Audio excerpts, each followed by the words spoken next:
So there's a guy I work with currently who's so excited because his 10-year reunion is coming up. And why wouldn't he be excited? It's been 10 years since he was last in high school, graduated, went out into the world, got himself a job, got married, had kids, really, really excited about going back to see where everyone else is at. And it's always a big surprise too. You always hope that when you walk into your 10-year reunion that lots of things have changed and lots of people have really interesting stories, and you'd like to be surprised too. You'd like to cross paths with someone who, in your mind, you thought, yeah, you're going to become a librarian, and they turn out to be a rock star. Or, you know, the quiet, unassuming type that sat in the corner of the classroom and carved their name into the table became a church minister, for example. They're the kind of stories that you really relish going into a 10-year reunion, or any reunion anyway, 10 years, 20 years, 30 years. You want to meet people that have completely blow your mind and you think, wow, I never saw that side of you. I'm so glad that you're out there doing what you love. You've absolutely nailed it. Good on you. And then he asked me, he said, oh, you would have done your 10-year reunion already? And I said, yeah, I have. I've done my 10-year. I think I've missed my 20-year. I'm not even sure if there was a 20-year reunion, but I definitely was in attendance for the first one, the 10-year one. And he said, oh, what was it like? Were you excited? And I said, oh, I was beside myself. I couldn't wait because it's so thrilling. So a few people that I kept in contact with and obviously stalked on Facebook and you know, still good mates to this day, and they were still on my phone and we still catch up once in a blue moon, but we still make plans eventually to catch up. And so I couldn't wait for my 10-year reunion to roll around. And of course you find your best outfit too. Get your hair done. But you know, go through your wardrobe, find your killer outfit, try to work out who you'd most like to see there, who was a girl that you had a crush on that you can't wait to see again, you know, was she still pretty, would you still have a crush on her 10 years on, who would be the most interesting turnaround story of the whole entire night. I was really, really excited. It's just a crying shame that it turned out to be one of the most boring nights I had ever had the misfortune of being invited to. Now, it's no fault of the organisers. They did a great job in tracking people down and organising the venue. It was a pub. So there went any sort of vision of being in a big bingo hall somewhere or a school hall with streamers and balloons and, you know, a band that played 90s hits because I went to high school in the 90s, and a bowl of punch that some idiot would obviously spike, and, you know, teachers keeping an eye on proceedings that were still there after 10 years. It's a nice Hollywood dream, but that's not the case. Ours was in a bar or a pub in Richmond. I forget which one. It was pretty low lighting. I got in there early thinking, you know what, I'll sink a couple of pots, I'll get into the mood, and then I can't wait to see who walks through the door. Who's going to be the first person that I'm going to chat to? Who's going to be the biggest surprise of the night? Who's going to be the human highlight reel of our 10-year reunion? Bring it on! First problem was that the beer was flat. Really, really flat. Tasted a bit off too. I'm not sure if they didn't clean the taps for quite some time. Maybe 10 years actually, come to think of it. And after a couple of pots I thought, okay, this is slow going. I've barely seen anyone that I recognise. A couple of people strolled in, but I never really knew them back in year 11 and 12 in high school, and so I thought it's awkward if I go up and go, I know you, I think I know you, but I don't remember your name, so I left them alone. Then eventually more people started to stream in, and I thought, oh yeah, I know that girl and I know that guy, and I did photography class with that guy, and I think I cooked some kind of pancakes and home economics with that bloke, and so I wandered over with the beer in hand and conversation started, and after the third or fourth conversation I started to notice a bit of a trend. A lot of people really hated what they were doing. They were bored of their current life, and that was the first thing that they'd mention. Hey, it's been 10 years. What are you up to? What are you doing now? What are you doing for a living? Where do you work? How do you earn a crust? And 9 times out of 10, the people that I chatted to, and this is roughly a third of my graduating class that actually made the night, most of them were working in an office, and they really, really hated working in an office. So where do you work? Oh, I work in an office. Oh, okay, what do you do? Oh, really boring stuff. Reports, paperwork, lots and lots of meetings, sales, but I hate it. A lot of photocopying, mostly emails throughout the day. Did I tell you I don't like my job? I don't like working in an office. I went, wow, okay.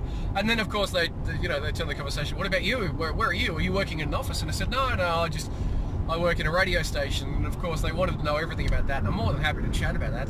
It's great industry to work in. But a lot of people were really unhappy with what they did. And that's how they'd start the conversation. Opening lines. I work in an office and I hate working in an office. So after the third or fourth time, I stopped asking, what do you do for a living now? And anyone that I remembered from high school, I'd walk up to and, hello, good to see you again. Hey, tell me, what's the most interesting thing in your life at the moment?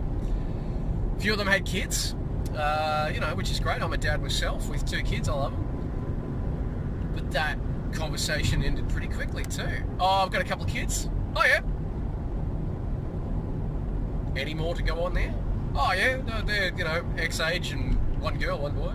Oh, okay. Wouldn't tell me the names or go into any further conversations. No, oh, my son's going to be the future Prime Minister of Australia, or life-saving doctor, or any of that kind of conversation. It's just like, oh yeah, I've got kids. I've also got an office job. I don't like that office job. Wow. Seriously? Eventually, though, I did find a couple of interesting people. And I thought, this could be the turnaround. This could be what I was hoping for. This could be the person that I really think could be the human highlight reel of the night. Because I ran into a girl who was a detective. And I went, yes! You would have some absolutely incredible stories. So the first thing that I wanted to do was find out what she was drinking so I could buy her another glass or whatever and really get into some amazing, possibly dark and gloomy, nitty-gritty, real true crime type of stories. Because I thought, out of everyone in this building right now, you have one of the most fascinating jobs ever, and I would love to know about the life of an official detective. And you know what I got? Donuts. Absolute donuts. She locked up as soon as I said, wow, tell me a great story or two. Oh, I'm not going to tell you anything. Please? I was nice about it. It's not like I said, please, if you don't, I'm going to get you thrown out of this pub or something, but she just stopped. No, I'm not going to talk about my job. So the boring office people will happily tell you every intricate detail about how boring their office job is, right down to how many paper clips and how many filing cabinets are in the near vicinity.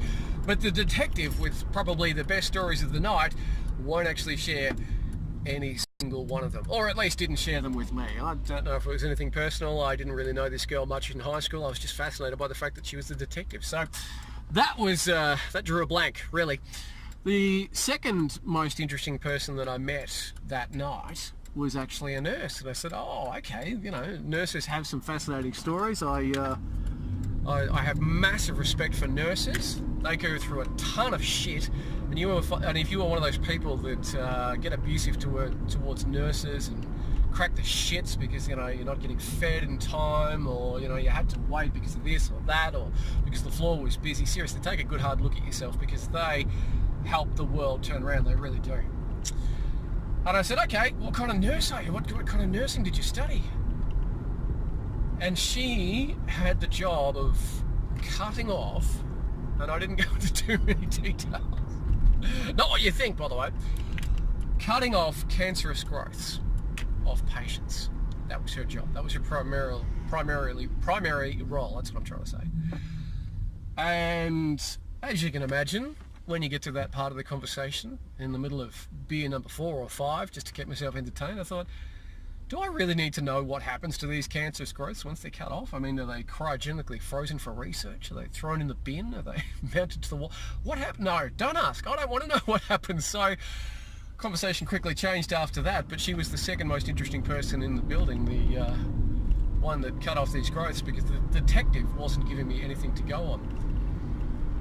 So after a while, things got really, really boring. And I sat there and I had a couple more beers and waited for more interesting people to come through, but they really didn't. A lot of people, after 10 years, for whatever reason, were just unhappy with their lot. It could have been their family life, could have been their job, could have been just anything. I remember a couple of minor gripes too, and I sort of thought, could you not, since I haven't seen you for 10 years, could you not walk in here with a couple of happy thoughts? Okay, not everyone's life is great. Mine certainly wasn't at the time. I wasn't making too much money, and I was still getting the hang of the industry and everything else. And sure, there'd be plenty of things I could moan about if I really thought deeply enough. But when you're catching up with people that you used to go to school with, maybe don't start the conversation with, "Oh, really hating what I do." Just a thought. Eventually, a good mate of mine, Javid, turned up, and after about 20 minutes of him bouncing around the room and asking the same questions and pretty much getting the same thing, he said, "Look, Al, there's a pizza joint across the road. Do you want to go for a beer and a pizza? Just the two of us?" I said, "Yeah, that'd be great." And the beer turned out great. Really crisp, really cold, nice and fresh. Pizza a little bit salty, but you kind of get that. And so for the rest of the night, while everyone was boring each other to tears in the pub across the road, we sat there at this pizza joint, and a couple of mates turned up later and joined us for pizza and school chat and beer chat, not pub chat. And we had the best time ever, because he was a guy that I hung out with back in school and had plenty of stories and plenty to relate with him. And he'd been on plenty of adventures, and he didn't start every conversation with, "I'm doing this now and I hate it."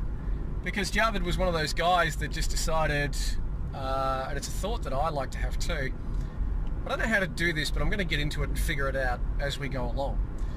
So for a time, he was teaching people professionally how to play poker, and he was running a shoe store. And nowadays, he's in the restaurant business. And so he had some fascinating stories. And so he swapped stories all night over beer and pizza. And it was great. It was the best reunion ever after I vacated the building. So I urge you, if you've got a 10-year, a 20-year, I'm not sure if my 20-year is gone and passed or it's coming up. There were rumours of another reunion, but I haven't cracked an invite. Probably after my behaviour of being so bored out of my skull from the first one, and I'm quite happy with that. If you've got a reunion coming up, here's a bit of a public service announcement. Please, for the love of everyone in that building, for the love of everyone you're catching up with, for the love of every person in there that hasn't seen you for X amount of years and can't wait to catch up and see what you've been doing with your life, hit him with 2 or 3 really, really amazing facts about yourself. Happy facts, obviously, or if you've survived an incredible battle and you've triumphed at the end of it, that's a great story. Hit him with that. Please don't start every conversation with, "Well, I hate what I'm doing, let me tell you about it." It's not a piss and moan session. It's not a gripe session. It's a catch-up session. It's a reunion. It's to bridge the gap of the last X amount of years and find out what people are up to. Not a whinge, piss, moan, woe is me session like mine unfortunately turned out to be. So that's my public service announcement of the day. If you do have your reunion coming up, enjoy it too, won't you? And if you've ever gone to a dud one, please, I'd love to know. Leave me a comment. Or maybe it was just the greatest reunion ever. Maybe you rekindled after so long and you're now married to the love of your life, your high school crush. You've got 3 kids and you couldn't be happier. Please leave a comment and let me know, because I'd love to hear about an actual successful one. I might ask my mate in a couple of months' time when his rolls around, but after me telling him and sharing my experiences, I've probably dampened his enthusiasm just a little. I'm sorry about that if you're watching this right now.